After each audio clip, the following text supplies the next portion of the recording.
So thank you so much, everyone, for being here. Welcome to Broadview's National Online Reading Club. My name is Emma Prestwich, and I'm Broadview's digital editor. Working behind the scenes to help me out tonight is Kelsey Johnston. Kelsey, do you want to wave? Awesome.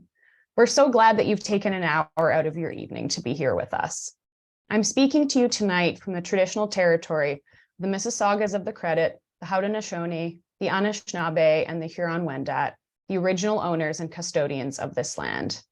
Today, Toronto is home to many, including a diverse urban Indigenous community of Inuit, First Nations, and Métis. We're honored to be able to work, live, and play on this land.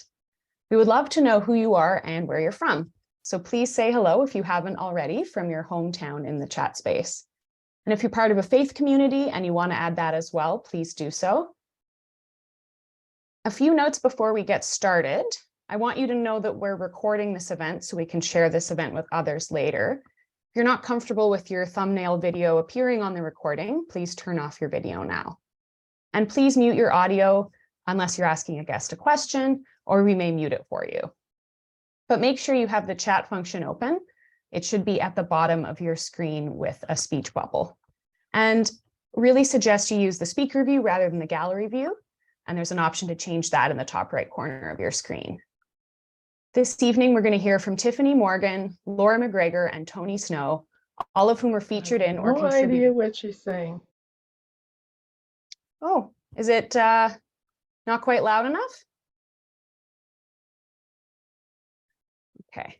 You're fine. Okay, good to hear. One final note before we get started. Actually, two final notes. After our speakers have told themselves a little bit about themselves and their stories, there will be a time to ask questions. Kelsey will post instructions on how to do so in the chat space. I have some questions ready, but this is your time. We'll have a much more vibrant event if there's lots of participation. So Kelsey will post those instructions in the chat. And one final note, I'm going to ask you all to please be respectful of our guests and hosts. They're sharing their time with us and their stories. So any disrespectful or insulting comments won't be tolerated at this event. I didn't want to mention it, and I hope that it won't come up, but I just wanted to say it in case, to be respectful and kind to those who are sharing their stories with us tonight. So let's get started. So our first guest is Tyffanie Morgan. Tyffanie is a drag queen in Kingston, Ontario, and was featured in our March cover story, which you can see whichever side of the screen to just behind me, our story, Small Town Queens. While many drag artists choose to start up in smaller cities and then move on to bigger centers, Tyffanie stayed in Kingston to help sustain the local drag scene. And she has more than 2 decades of experience successfully leading drag events. Please welcome Tyffanie. Hello, Emma. Thank you so much for that wonderful introduction. uh, hello, I get to start today's night. So now that I know that everyone has the ability to unmute themselves, don't. I won't start my evening the normal way that I normally do at a local bar or whatnot. But yes, as Emma said, my name is Miss Tyffanie Morgan, and I have the lovely opportunity of being on your March cover issue. I love that. I love that. I just want to say that that Luke Otnoff, who wrote the article, oh my gosh, every time I read it, I get a little teary. But I'm sure you've all read it. But if you haven't, Tyffanie Morgan, I've been living in Kingston, Ontario for about 23 years now, and been doing drag pretty much that entire time. Actually, March 12th will be 23 years anniversary. That'll be the anniversary of my first doing drag here in Kingston. But let me backtrack a little bit. So the traditional territory this is known as Cataraqui, also the city of Kingston. It's the traditional lands of the Anishinaabe, Haudenosaunee, and Huron-Wendat people, and it has been a meeting place for millennia, really. And I want to welcome you here to my little place in Kingston, Ontario, which happens to be my living room. So thank you so much for being here in my living room. But so some of the thoughts that I had about the article, it's a very moving article. But I kind of want to talk about, the things that have happened since, because the article was written over a span of quite some time, which was really amazing. So it starts off We're in my backyard. It's springtime, and guess what? We're almost back to springtime right now. And what, 14 days until spring? Not that I'm counting, because I am, drag queen gardener and stuff like that too. Um, but um, but a lot of things have happened since then, and I just want to share. I don't know if anyone follows me on social media, but I got to do something that I've never thought that I ever be doing. But I dropped. I did the ceremonial hockey puck drop at our local OHN Frontenacs here in Kingston. I got to do that on Pride Night, and if you had asked me 23 years ago, do you think you'd be dropping a hockey puck at an OHL, Ontario Hockey League game night, I would never have said yes. And yet here we are, how things have just kind of transformed over the time that I started doing drag. And let's just be, I'm young, hip. But 23 years in this industry, it can take a little bit of a toll on you. So yeah, and then also a lot of things right now too in the media right now. For instance, I got to do drag story time at the Napanee nearby here, Napanee Public Library, which was really, really great. But also in Southern Ontario, we are seeing that drag story time at in some public spaces like public libraries are being targeted. There are protests, but there are even some targeted, some negativity. I know Dare de la Femme, who's on the cover here as well with me, Drag King, did a drag story time in Brockville, and the library received, I think more than one bomb threat, and there was an arson attempt as well at a public library. So it's really interesting. It's really interesting to think that we've progressed so far, and then now we're seeing some of these hurdles that we're seeing now, not just in the media, but also just close to home. Betty Baker, I want to give a shout out to her. She is from Peterborough, Ontario. A young youth, started in drag. I believe she's 19 years old now. She does drag story time at her public library in Peterborough. And again, same situation, death threats, real adversity there. But um, is so inspiring. The one thing I kind of took is that the- uh, I got a lot of I got a lot of praise, I will say. I got a lot of praise from some of the younger queens, but I am inspired by the young people. I am inspired by the young people who are kind of shaking my notions, my preconceptions these days. Uh, Betty, she's facing adversity, but she's facing it strong and united. And she actually got in. She was featured in Maclean's magazine recently as well. My hat off to you. But these are the potential new leaders moving into my art form here, and I'm being inspired by them. So I want to say thank you so much for the youth out there who are challenging my preconceptions of drag. Even being able to merge drag drag with other things. I for a long time I was like, well, you're a drag queen, like that's the your only identity sort of thing. But I could be a drag queen gardener, and what does that mean? And it's exciting for me. I'm like, how do I do that? Like, are we going to be doing makeup tips with also how to water your philodendron? What will that be in the future? So it's exciting. It's exciting. And then I'm just gonna end because I've totally lost track of time. I don't want to take up everyone's time here, but uh, Luke kind of put it forward, and I have to bring it back up here. He put it so eloquently. Uh, which was quoting me, of course, because it was me. But drag is doing a force for good. It's doing a force for good, and that's what I see. That's what I see. So some people ask me, well, why do you do drag story time? And the main reason why I do drag story time is because the families, it's for the families, it's for the kids, it's for the kids. And there are a lot of different families now out there in the world. It's not necessarily mom and pop anymore. It's mom and mom, dad and dad, mom, dad, mom, pop. It's a lot of combinations or non-combinations. It could be grandparents as well. And it's important for these families to be able to connect. If there are queer families out there, being able to have that kind of moment is important. So I think drag is still a force for change.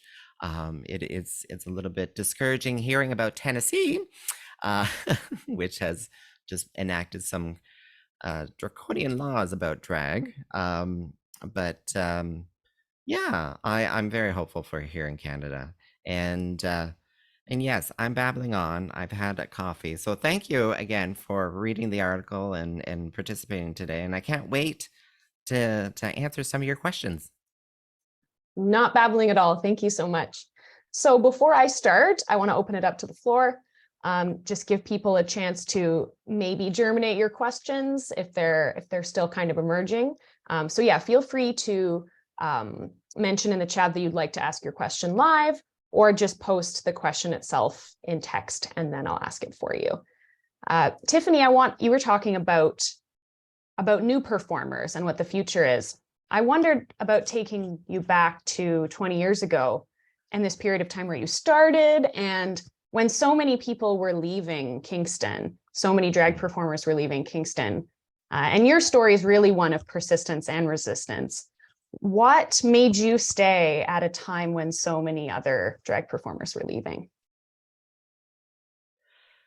Yeah, that yeah, that's a really good question because even I'm like, wow, I actually thought that. I was like, if I'm going to stay in Kingston, I want to continue that tradition of drag, and I think I described it that the drag scene here in Kingston was very much a community that were getting together and doing good. So, for instance, raising money for the Kingston AIDS Project. Now it's evolved now into the Trellis HIV care services, and they do a lot of other things too. But it's that social ethics kind of aspect that um, we're able to get together and have some fun, but also raise some funds, or even just raising awareness as well. And I didn't want that to end. I didn't want that to end. If I was going to stay in Kingston, I wanted to keep that alive because uh, not yeah. So like those artists before me, like Jazz, my drag mother, for instance. To you back then you wouldn't have seen them in a newspaper, in a magazine, a national wide magazine sort of thing. So it was really important to just keep that memory, that giving aspect back to the community. And drag it was such a huge part of the queer community, right? It's a very queer art form. It's a very queer entertainment, and it would be pity to have seen it end here in town. And guess what? It's not leaving town anytime soon. Oh, and that's wonderful. And so much due to your work. So this is a good segue actually into a question from a reader, from Anton. Anton's wondering about sort of the intersection of gender and sexuality with drag. He's wondering, is drag something that only queer people can do, or can straight people also do drag as well? No, no. It's ever evolving, but it's evolving in the right way. Drag is encompassing of all genders, and all sexualities and stuff. We definitely have cisgendered individuals who are drag artists, and it's not just drag queens anymore. We have drag kings, we have drag queens, we have drag artists, non-gender affirming kind of drag artists and stuff like that. So it's definitely more encompassing. It's interesting because even when I was young and going out, visiting Toronto to the clubs and stuff like that, I remember seeing one drag artist, and I was like, oh my goodness sakes, they're amazing woman, blah blah blah. And I thought they were a drag queen, like a man dressed as a woman, but no, she was a woman as a woman. Uh, so it's been around for a while, and it's definitely more it's becoming more and more open now as well. Especially here in Kingston, we have so many a huge diaspora of drag artists here. Um, it's hard not to, you know, step on a drag artist these days. My goodness, they're all over the place. I hope that answered the question. There, another question from Leaf. Leaf is wondering if you have any drag heroes or mentors. He says, for example, my generation deeply loved the kids in the hall who may have not been doing drag, but really broke ground. Oh, yes, they did break ground. They did break ground. Do I drag? So Jazz Morgan, my drag mother, definitely an icon in my mind. Um, when I first started doing drag, there were a few other artists around. So Dixie Landers from Ottawa. I do tip my hat to her as well. At one point, she asked if she's like, "Well, I could be your drag mother as well too," and I'm like, "Oh, okay, thank you." So thank you, Dixie. When it comes to the like pop culture, I suppose. Some of the influences would have been like Priscilla, Queen of the Desert movie. It was very hip to be gay in the 90s. So you had all those movies pop up. So there was Priscilla, Queen of the Desert. There was also Tu Wong Fu, Thanks for Everything, Julie Newmar, which of course led to some interesting tidbits. So I'm going to go on a tangent. So uh, I don't know if anyone is queer and they go to university for the first year. There's this like kind of a trope or something that, you know, Thanksgiving, when you go home, you come out to your family then at that point, right? And I ended up doing that first year university. I would go home for Thanksgiving. And I'm like, oh, hey mom, guess what? Guess what? I'm a drag queen. And then she's like, oh, thank God. Sorry, no, sorry. Backtrack.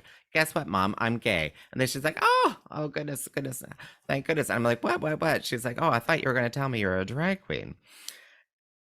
So then there was the second coming out. It wasn't at Christmas, don't worry. But yeah, so pop culture, I suppose. And Lena Love, who I don't know if related drag wise. So Lena Love is that female um, uh, uh, AFAB sort of drag artist that I was talking about, and I don't know if she's related to the Priyanka Love, like the Love family. There might be, but yeah. Thank you. I have a question from Catherine that kind of relates back to some of what you were talking about before. She's wondering if you could offer any talking points to someone like her who's been confronted by someone who opposes drag queen story time for children. How might she advocate for a positive spin to these events? That's a good question. That's a good question. I think I think taking it down, not taking it down, but speaking to speaking to the families, because families are not cookie cutter families anymore. We can even look at our own families. You know, we're not cookie cutter families anymore, and those families who may be queer or have queer members or something like that, and they want to uh, want to be more encompassing of the broader community sort of thing. I think it's a good thing with the drag story time. Um, I I think it's just a fun time too. Like you sometimes just have to step back and just be like, you know, drag is fun. And when it's drag story time, especially to younger kids, um, it's going to be a fun time because we focus our art, like most drag artists, we're going to focus our art to our audience, and the audience is small kids. So, for instance, Betty, she's not just a drag queen standing there reading stories. She also has a puppet going. She also has a guitar going. Like, you know, just, you know, stepping back and just looking and seeing that it's a fun, safe atmosphere that everyone can enjoy. Let me tell you though, when it comes to drag story time, for every kid, there's like 2, 3, maybe even 4 adults. Because they're enjoying themselves too, being able to come out and seeing the kids' faces. You know, I haven't most of the kids, they just it's a joke. It's kind of we sometimes joke around that we're like, really, should we be exposing drag queens to young kids? Because young kids, they may be dangerous to drag queens, pulling on a hair, pulling on a necklace or something, and they have no filters.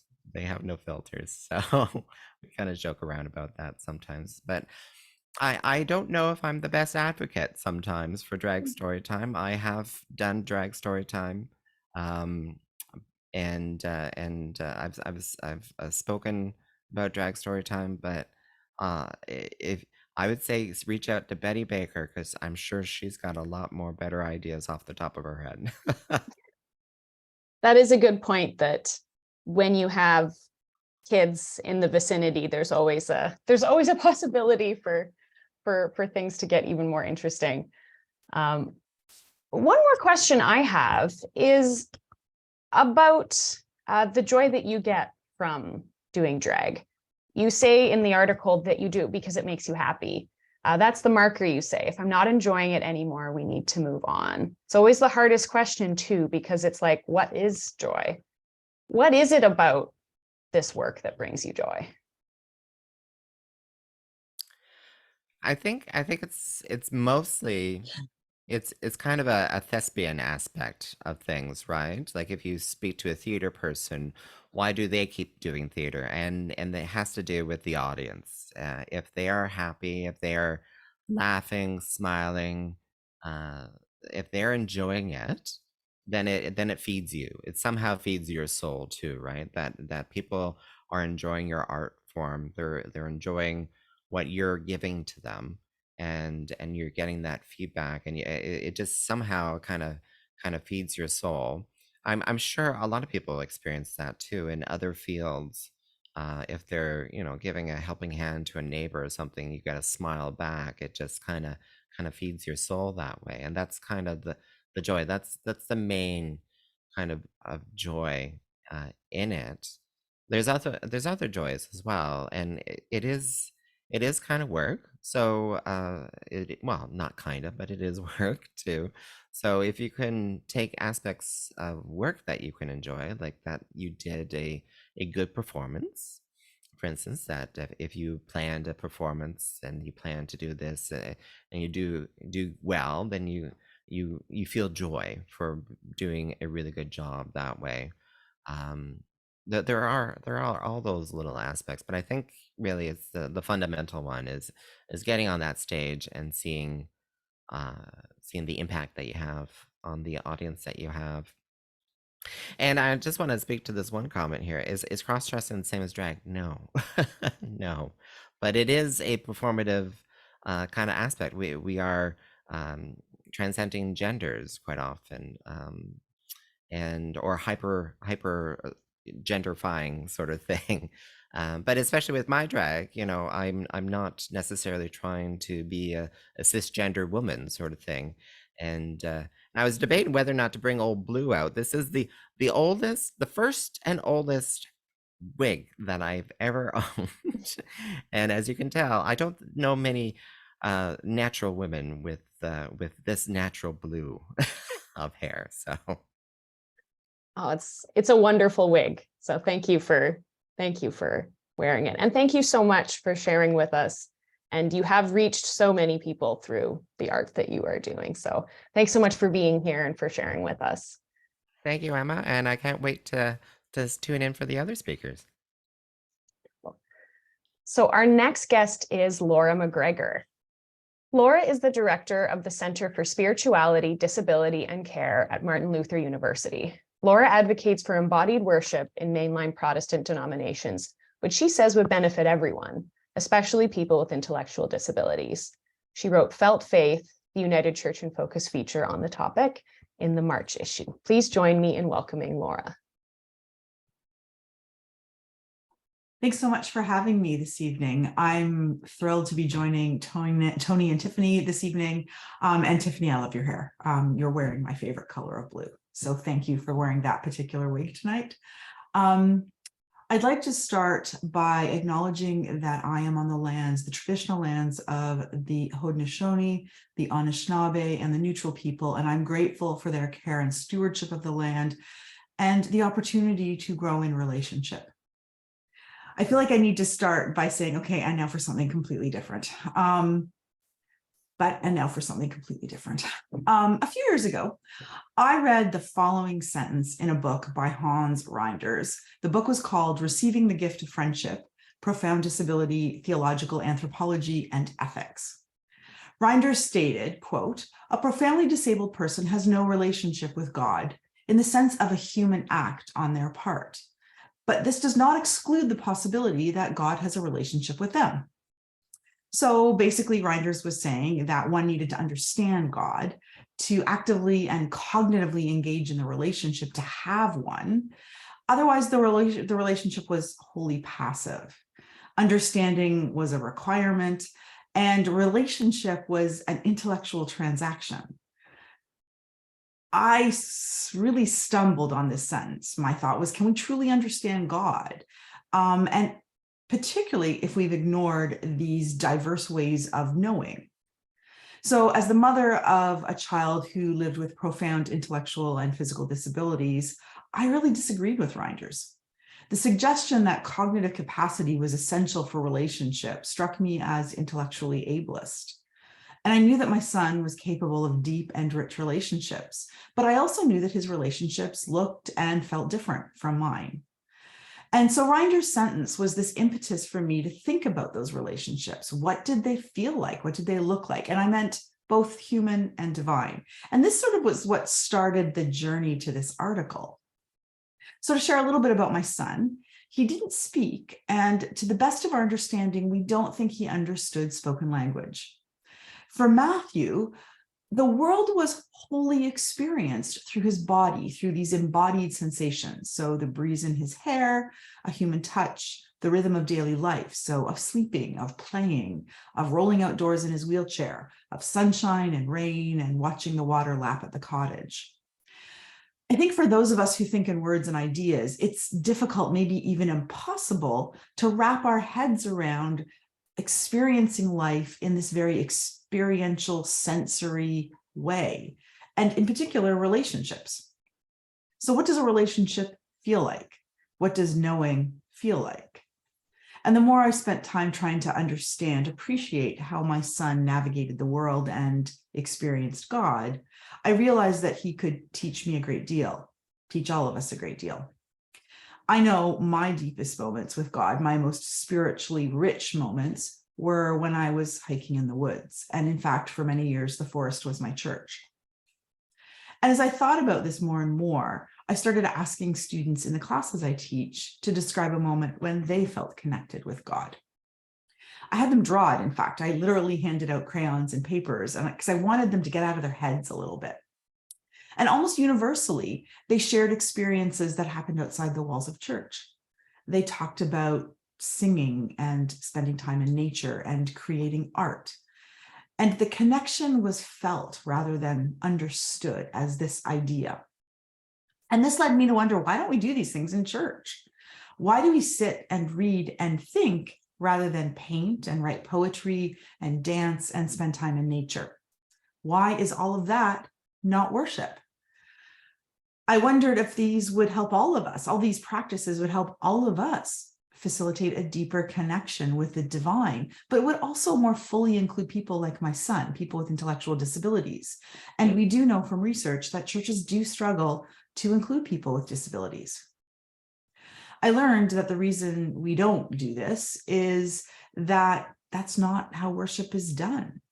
Playing and drawing and blowing bubbles, these are things we think of children should do.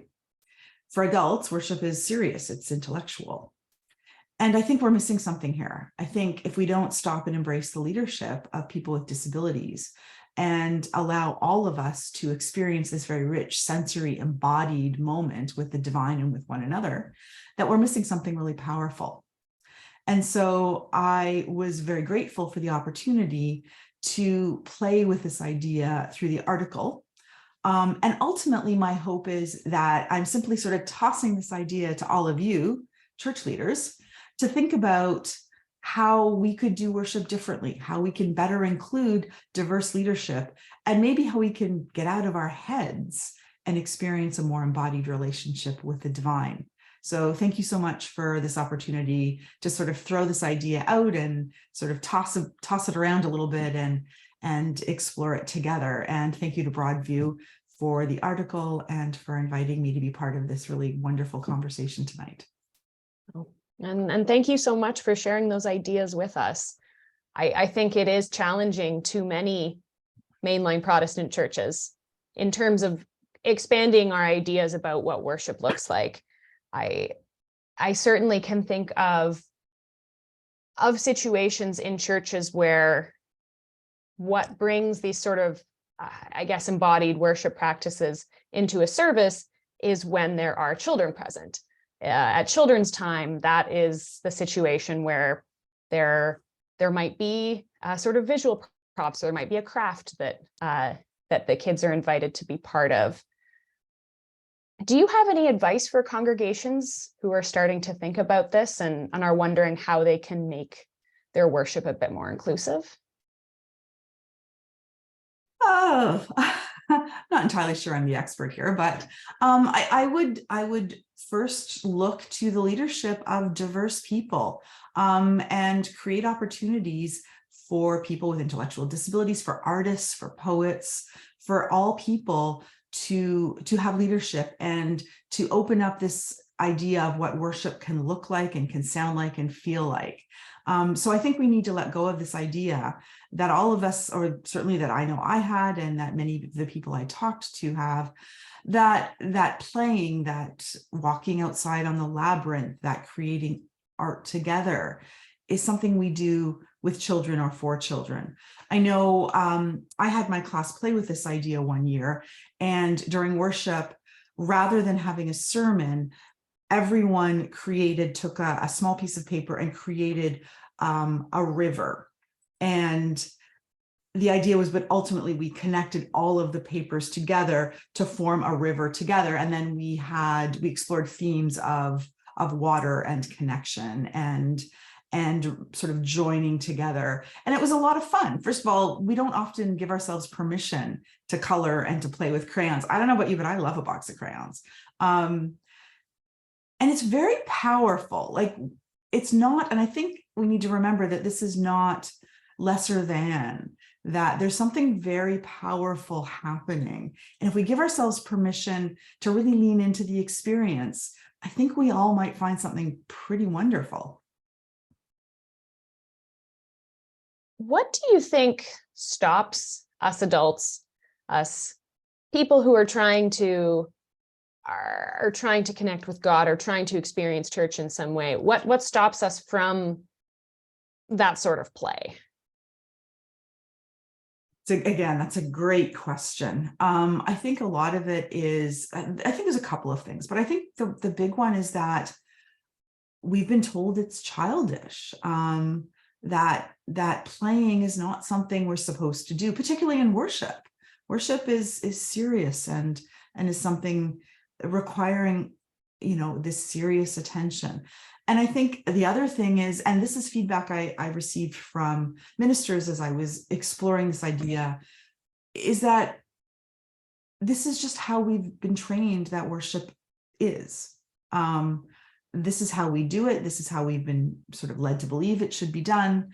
And changing it is risky. It's hard for the leaders, but it's also hard for those of us who are in the community or in the pews. We're doing something very risky.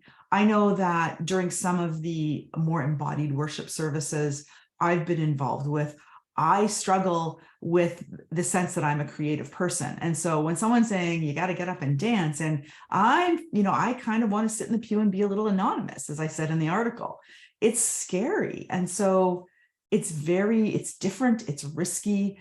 And we've been told that this isn't how you do worship. This isn't maybe the proper way to do worship. What do you think about the idea that worship is, I'm cribbing off of a comment here, that worship is supposed to be intellectual, that it's supposed to be, that there is this sort of, this intellectual engagement with it that we're supposed to have. What does that say anything about us? I think our church, the United Church of Canada, is a pretty intellectual place. And I think we're all, I don't know, I don't want to speak in generalities here, but I think many of us are on this journey of trying to understand God, and that's a huge task. And I think part of it is really returning to this idea that it's risky to do something new. And I think we've also, having had some insight into how ordained ministers are trained, they're not trained to do that either. As one of the ministers said when I was chatting with them for the article, I've been trained to give a sermon. I've been encouraged to get people thinking about their faith and about activism, and about engaging their faith in concrete ways. And I'm supposed to, I've failed if I haven't created a space where these people leave worship thinking about these ideas rather than feeling these ideas, rather than feeling a connection with God or with one another or with the land. Yes, I don't know. I don't know what it says other than this is the way we've done it, and it's hard and scary to try something new. But I think it could be really exciting. Kathy has a comment/question. She says that there are very few children in her community of faith, but we do have several seniors journeying with dementia. Wondering if you have any ideas on how to be more inclusive of them. Find out what people like. Find out what the community likes. People with dementia, people with intellectual disabilities can be very engaged in worship if we start thinking about ways to really celebrate all of their gifts. So music and movement and dance, like, why do we feel we need to sit still during worship? I've been in worship spaces where the sermon was coloring and coloring or creating art together, or creating poetry together, or reflecting on a piece of scripture together. Maybe engaging people in different ways and really celebrating their interests. So find out what people like, find out what they're good at. How can you weave that into worship? So again, be creative, take risks. Thank you so much. There are a couple more questions and a couple more comments. There will be an opportunity afterwards for those of you guests who are here who would like to stick around. No pressure, but there are a couple other questions as well. So there'll be more of an informal discussion time after the event, where there'll be a chance to ask some questions. Thank you so much, Laura, for helping us think about this. It is something very intractable, I think. And it's really important to have this conversation. So thank you so much for being here. Thank you for inviting me. Our final guest is Tony Snow. Reverend Tony is a member of the Stoney Nakoda First Nation and an ordained United Church minister. He contributed an opinion column on land acknowledgements to our March issue. He says we must take measures to heal wounds before we move forward into a new form of relationship. It's very topical to be speaking about this. We've had a few land acknowledgements already today, so this is a conversation that's very much on many people's minds. So thank you so much for being here, Tony. Thank you.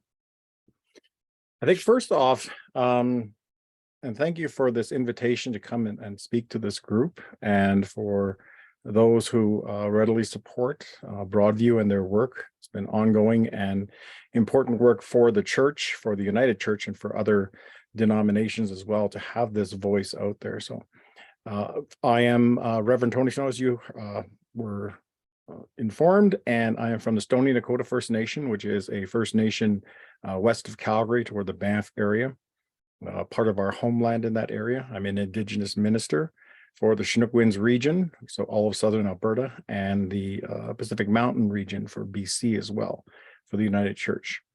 I'm a board member with the Climate Action Network, with the Calgary Interfaith Council, the Calgary Climate Hub, and For the Love of Creation, which is an interdenominational group that works on environmental issues. So one of the things I wanted to bridge here is that we live currently in the time of Lent. And during this time of Lent, we embarked on a journey outlining the 40 days of reconciliation in our respective churches. It's a time of introspection and reckoning and learning, which I think is really important. This time recognizes the ongoing work of relationship repair that we have been engaged in as a United Church denomination since the apology in 1986. And that first apology was called for by the late Alberta Billy from the Weewikai First Nation, who recently passed away last year, and along with other notable dignitaries who were also active during that time. And it's recalled in the centennial book about the United Church called The Keys to the Kingdom.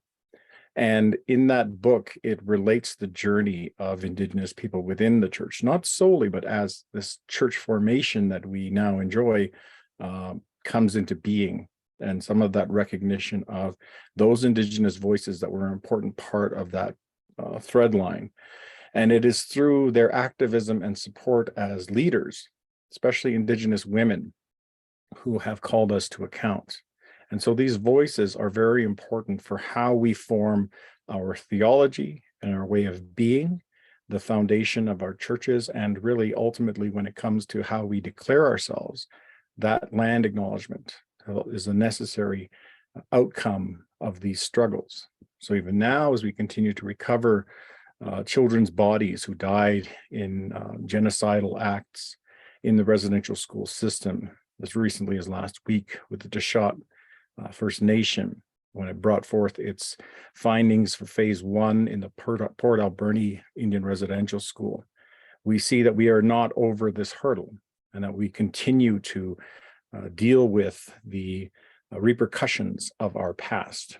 And so there's a great deal to account for, to remember, to remind, and to actively work against if we want our children to avoid a similar fate in the future. It's for this reason that the land acknowledgement becomes so important. It's a reminder of a lived experience, an experience that has not been equal for all, for Indigenous people. A land acknowledgement is a reminder of loss, a reminder of hardship, a reminder of unequal justice and continuing pain. Many cannot return to their sacred homelands to practice in their traditions, to do the things that they need to do in those lands as stewards. And as we seek to reconcile according to the 94 calls to action, we have much to learn. And in those faith communities from the Catholic, Anglican, Presbyterian, and United churches, as well as other parties, all signed the Indian Residential School Settlement Agreement. We know that this comes with some harsh truths, that we have much to work through, and we do not have the tools readily necessary for this work. We don't have a ministry of apology. We don't have a ministry of forgiveness for our actions. We don't have a ministry of new relationship and how to be changed and enlightened going forward. And so this work, as we remember each day, the counts of children's lives ruined by hate, discrimination, exclusion, and violence come to the forefront as we see how Indigenous people are treated in our communities today. Many stories of discrimination or slights or assumptions that are taken about our Indigenous neighbors that are necessary for us to confront and to work through and find a way around that so that we can begin to have these necessary conversations, these necessary portions of our dialogue that are informed by those that are affected by the way that we think, the way that we act, and the deeds that we do. And so for me, that land acknowledgement portion really highlights what this issue is bringing forward, and that idea of a diversity of space, and that the ability to have different voices and different perspectives that question what we are doing and question how we are acting and question what we believe. And so if we can move through that into a way that is more benevolent, more accepting, more open and inclusive, we might end up with a different future. So I just wanted to add that for our time here, and I'll turn it back over to Emma. Thank you so much, Tony. Douglas has a question in the chat. He says, is it a mandatory and necessary continuum from land acknowledgement to land back? And I would question why that line is being drawn and who that line is being drawn to.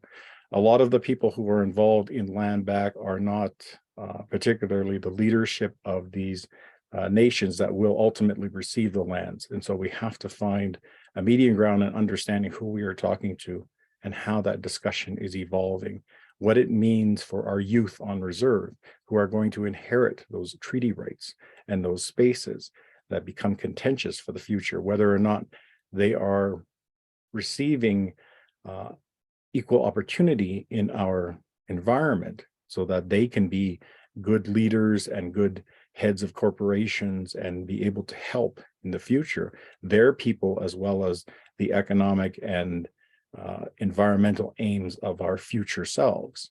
Are we doing that work, or are we merely setting up straw man arguments against one another to sort of facilitate, well, if we do this, then that means we end up over here?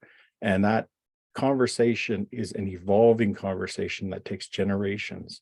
It took generations for us to get here. So it's going to take generations for us to resolve where we're going.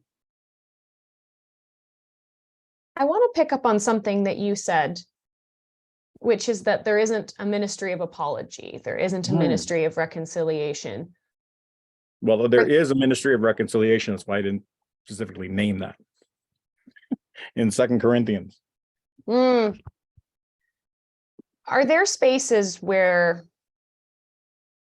you feel like apology or reconciliation, either spaces that you're a part of or people that you have worked with, where you feel like there are moves to maybe where you see people moving towards trying to live that out? I think very important that we don't know how this is done well. We see it being done well early on during the settlement era and during the early encounter era with the Indigenous people, and how we were making relationships. And so early on, 1600s, 1690 was the Iron Confederacy between the Nakota people and the Cree people. And so as the Cree came over in a diaspora of movement through the prairies, they made relationship with the Indigenous people that were here. They made relationship with the Assiniboine people, the Nakota speaking people. And that relationship has held to the point where when the Pope came to apologize, I went up to Muskogee to be there in support of this relationship and this understanding that this is something that's affecting my neighbor, my brother, and my extended relations. So I want to be in support of whatever they're going to do. Whatever's going to happen is going to be upon their will and how they direct it. But I will be there in support of that. And so that's the continuing respect for that relationship. And we don't have that sort of formulation of relationship over time. Many move out of an area, many have soured relationships, many have things that have happened, deaths that have occurred, fighting or wars or other things that have impacted the way that an Indigenous community interacts with its neighbors, either through discrimination or long-term ills that are occurring. So there's no way of continuing to get along, and that work becomes more the hurdle than it is the work of repairing the relationship. So maybe a more concrete follow-up question to mine from Leaf in the chat. He's wondering if there is a strategy or policy that you could envision that would most facilitate change or healing, even if it were to take generations.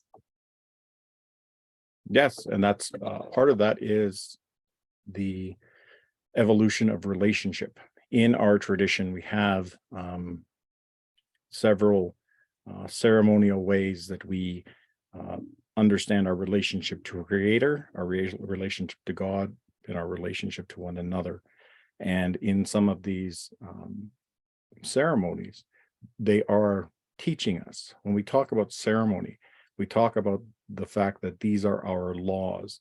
These are our ways of understanding the world, and they're very different from our non-Indigenous who make compacts or treaties and sign away certain sides of themselves in order to appease the other and to live in relationship, however long that stays.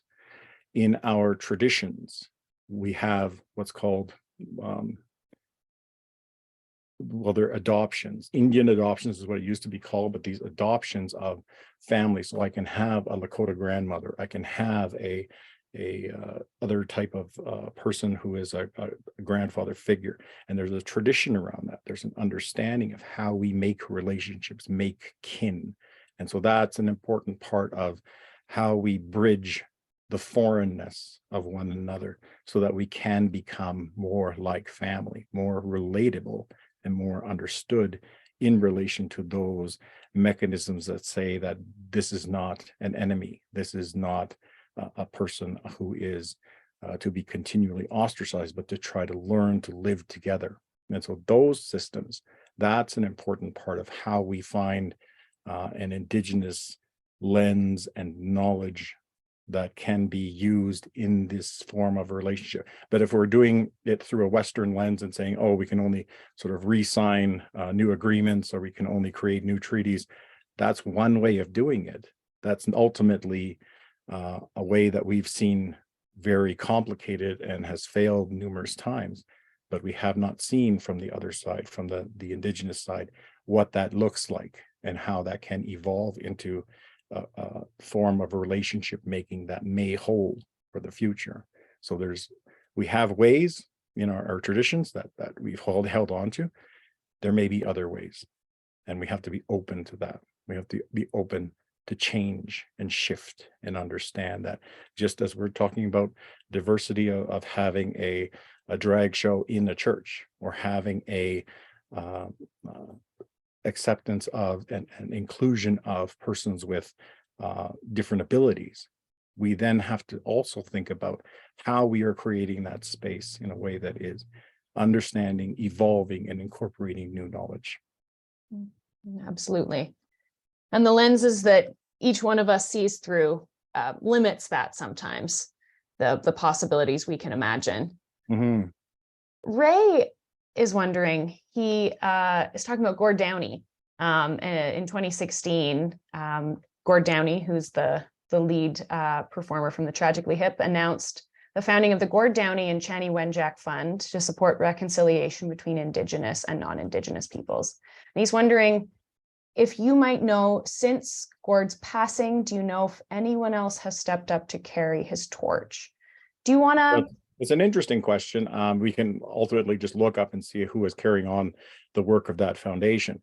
But have we seen, and I think this is more directed to the question, have we seen others do that type of work? Is it only limited to that Gord Downie Fund, or are we seeing the response of the Kamloops 215 Children Found that is responding in like manner, saying this injustice needs to be addressed through these mechanisms, and we will form the foundation in order to do that? Or are we taking it to say it's up to the nation, or it's up to the National Truth and Reconciliation Center, or is it a government problem? Is it somebody else's problem? I guess is ultimately how we're dealing with it. Or are we actually taking our cue from what Gord did and starting to build those institutions, which we will need across the country, just as we have friendship centers across the country, which were built after the Indian Ecumenical Conference in Morley, and the response of trying to do outreach in these urban centers to demystify, bring more information, and bring better relationship to the urban communities. We don't see that happening. And so if we are trying to work in a more strategic way, in a way that kind of resolves some of the issues that we've seen come up over the past 2 years, and some of the animosity and angst and anger from especially Native youth, how are we dealing with that? How are we working to facilitate a change? And are we? Before we end, I want to take it back to the particular subject of your piece from our March issue, which was about land acknowledgements. Very specifically, I'm wondering if there is an example of a land acknowledgement that you really like, one that you think Several. captures, pardon? Several. Yeah. And I think one of the things about it is that it's an ongoing practice, which is what I was saying in the article, that this is something that we should have done very early on. This is something we should have had under our belt for the last 20 years, 30 years, as we're evolving this apology, as we're evolving these ways, rather than doing it piecemeal, which brings us to where we are today. And looking at ways in which those understandings are internalized, so that we're not just saying words, we're not just saying work, live, and play. We're also looking at what is that impact and what is that saying to our understanding of diversity and community, of ways of being, of branching out our experience and practice, and the expectation from one another, the lateral violence and the bullying, the choosing conformity over diversity, the creative space that is hindered by ourselves. We're getting in our own way. And so how can we build a process that honors different traditions and starts to understand that that's okay? How can we be a more tolerant and better society that is working toward healing and toward relationship, rather than building walls or building hurdles for people to jump through, or trying to find problem with the other? We need to start to change and actually listen to our theology, which talks completely against that. There are lots of great suggestions that you've mentioned for how we can start to think about them more expansively. So thank you so much, Tony. Yeah. Thank you for sharing. That brings us to the end of our evening. Thank you so much to all of you for being here tonight. Thank you especially to Tyffanie, Laura, and Tony, who volunteered their time to make this event possible. We're very grateful to all of you. Following the conclusion of tonight's event, as I mentioned earlier, will be an informal discussion time for those who'd like to stick around. We'll also be sending a short survey by email so you can share your thoughts with us about this event.